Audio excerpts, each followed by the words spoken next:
الحمد لله وكفى وسلام على عباده الذين اصطفى أما بعد فأعوذ بالله من الشيطان الرجيم وسارعوا إلى مغفرة من ربكم وجنة عرضها السماوات والأرض أعدت للمتقين صدق الله العظيم.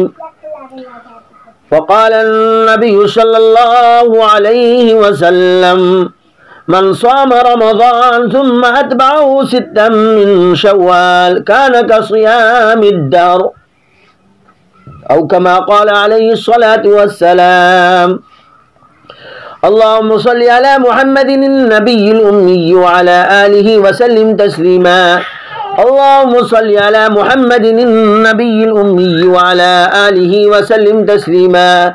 اللهم صل على محمد النبي الأمي وعلى آله وسلم تسليما. شوال کے 6 روزوں کی فضیلت سماعت فرمائیں. میرے محترم بزرگوں، دوستو،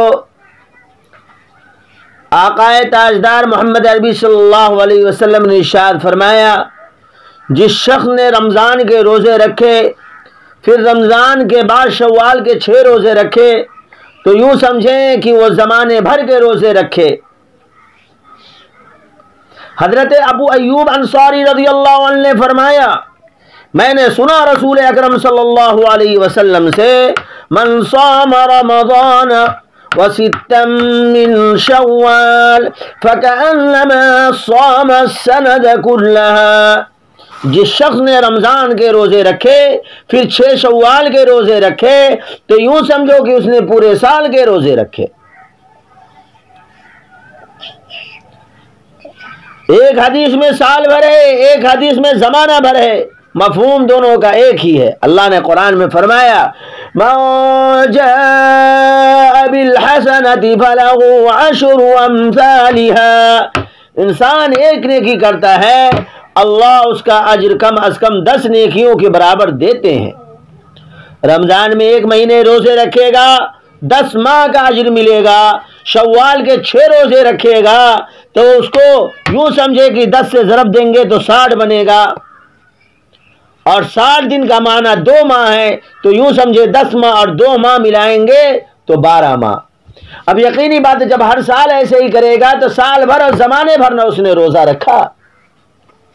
اور میں نے قرآن کی ایک آیت پڑھی ہے، وَسَارِعُوا إِلَى مَغْفِرَةٍ مِّن رَبِّكُمْ وَجَنَّةٍ عَرْضُهَا السَّمَاوَاتُ وَالْأَرْضُ أُعِدَّتْ لِلْمُتَّقِينَ.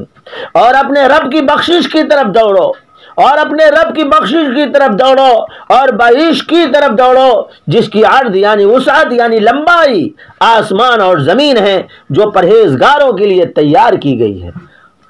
اللہ تبارک و تعالی ہم سب کو نصیب فرمائیں اور عمل کرنے کی توفیق عطا فرمائیں.